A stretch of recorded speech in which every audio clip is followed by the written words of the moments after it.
Ավելի քան 2.5 ժամ տևած խուզարկությունից հետո հակակոռուպցիոն կոմիտեի աշխատակիցները Գյումրիի ավականու անդամ Կարեն Սիմոնյանի տնից տարել են նրա կնոջ նոթատետրը ու ընտանիքի անդամների, այդ թվում անչափահաս երեխաների հեռախոսները։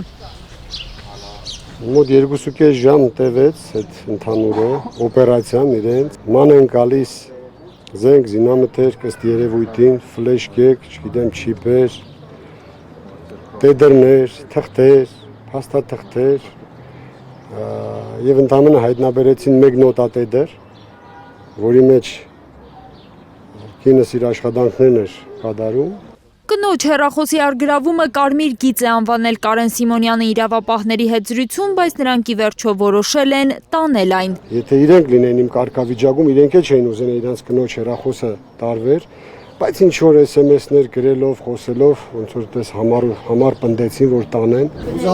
Վաղ առավոտյան էր սկսվել խուզարկությունը։ Մի պահ Կարեն Սիմոնյանը բացել էր դուռն ու հայլուրի թղթակցին ասել, որ ամեն ինչ լավ է, գնում են մինչև վերջ։ Ամեն ինչ լավ է, այս պահին ծանոթ չեմ կարգավիճակի հետ, ամեն ինչ լավ է, գնում ենք մինչև վերջ։ Բնակարանի խուզարկությունից հետո մեքենաներն են խուզարկել իրավապահները։ Սիմոնյանն այդ ընթացքում հայտնել է, որ իրեն խուզարկության պատշաճ թղթեր չեն ներկայացրել։ Բայց ինքը խնդիր չի տեսնում, ինչ ուզում են, թող նայեն։ Բոլոր տեղերը խուզարկել։ Բայց օրինական պահանջը փաստաթուղթ ներկայացնելն է։ Փաստաթղթերի մեջ ստանդարտ նախադասություններ են ըստ եւ այլ եւ այլ։ Երբ որ հարց եմ տալիս, որովհետեւ կասկած կա ձեր մեղադրանքի հետ, ասում են գրած է։ Սիմոնյանին համայնքապետարանի ճանապարհին են կանգնեցրել իրավապահները, լուսացույցի տակ, ճանապարհի կեսից հետ է եկել։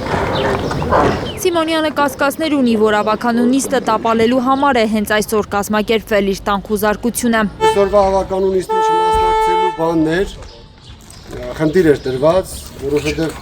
ճանապարհին էի գնում այնտեղ, լուսացույցի մոտ կանգնեցրել են, նորից հետ են դարձրել դեպի տուն։ Այս րոպեներին համայնքապետարանում նույն կասկածներն էր հայտնում նաև Գյումրիի քաղաքապետի ժամանակավոր պաշտոնակատար Ավետիս Առաքելյանը։ Ավականու նիստում քվորում ապահովելու համար առնվազն 17 ավականու անդամ պետք է ներկա լիներ։ Կարեն Սիմոնյանի բացակայության պատճառով 16 անդամ էր ներկա։ Հարգելի իրավապահ համակարգի ներկայացուցիչներ, ընտրում եմ ի նկատի ունեցեք այս ուղերձը խմբակցության, որ կես ժամանակ է տրամադրվում եւ մեր ավականու անդամ խմբակցության ղեկավար Կարեն Սիմոնյանի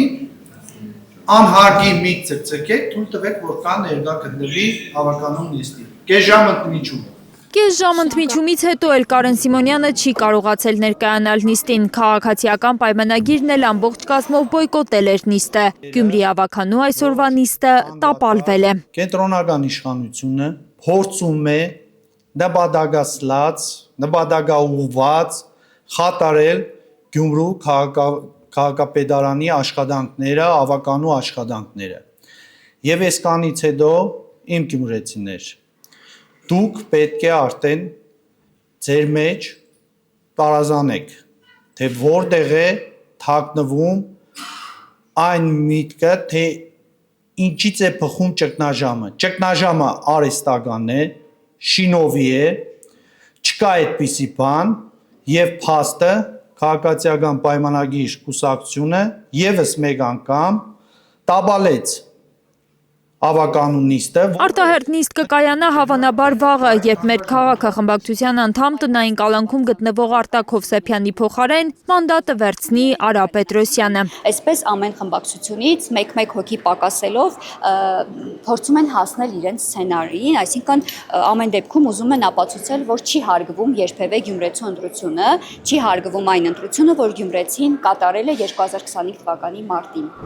Իբրև թե գյումրեցիներին ընտրակաշարք տալու քրեական գործում էր հակակոռուպցիոն կոմիտեն շոշափել Կարեն Սիմոնյանի անունը։ Դրան Սիմոնյանն այսօր պետք է արձագանքեր ավականու նիստում, բայց կարճ խոսում է լրագրողների հետ, բացառելով իր մասնակցությունը ընտրակաշարքի գործին։ 6 տարբեր ձայնագրություններ են, որևիցե տեղ չի նշվում Կարեն Սիմոնյան անուն ազգանունը, եւ վերջին ձայնագրության մեջ, որ Սարաջան Հասմիկը բացատրում է բոլոր մեր թիմագիստներին, որ պետք է պատասխանատուների հետ կապը պահելով աշխատանք տանել։ Տարածված ձայնագրություններին նույնպես անդրադառնում է Սիմոնյանը, դրանք մոնտաժված անվանելով։ Նրա խոսքով ընտրությունների ընթացքում իրենց հարյուրավոր կամավորներ են միացել, որոնց մեջ հնարավոր է հատուկ ներդրված մարդիկ են եղել։ Երբ որ դու մտնում ես ընտրապայքարի մեջ, ինքնաբերաբար կամավորներ են գալիս եւ փորձում են կամավորական աշխատանք տանել։ Կարող է հասնել 300-400-ի կամավորական աշխատանքը։ Որտեղից պետք է հասկանաս կամավորների մեջ իրենք մարտիկ դրել են թե չէ, կարող է դրել են, 2 հոգով զապիս են կազմակերպում, ձայնագրություն են կազմակերպում եւ այդ ձայնագրությանը կցում են նաեւ մեր իրական թիմագիծների ձայնագրությունները, որոնք բացարձակապես խոսք չի գնացել ինչ որ ընդրակաշար կամ եւ այլ, այլ գնացել է որ գիտեք ինչ կա, դուք պատասխանատուներով պետք է աշխատեք, սրա սահմաններում պետք է աշխատենք։ Սիմոնյանը հույս է հայտնել, որ Գյումրիի ավագանու արտահերթ նիստը կկայանա ու ինքը կկարողանա ամբիոնից մանրամասն խոսել այս ամենի մասին։ Լիլիթ Սարգսյան, Ալեքսան Սարգսյան, Խաչատուր Գևորգյան եւ Անի Ղանդիլյան, Հայլուր։